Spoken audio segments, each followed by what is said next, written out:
बाजन बाजे अवधपुर में तड़पेला जनकपुर में हो।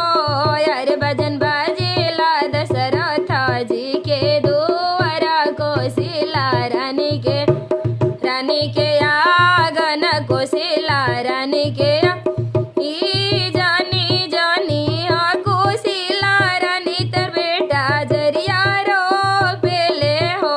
यार जरिया रो पेली जनक जी के धियावा हो सरबे गुनवे आगर सरबे गुनवे बाजन बाजेला आसन सुल में तड़पेला धाधा में हो।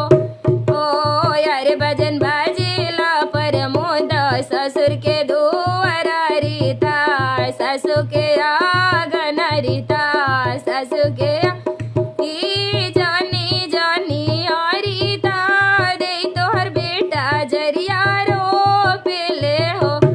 ओ यार जरिया रो पेली परस पापा के धियावा सरबे गुनवे आगर सरबे गुनवे अरे जरिया रो पेली परस पापा के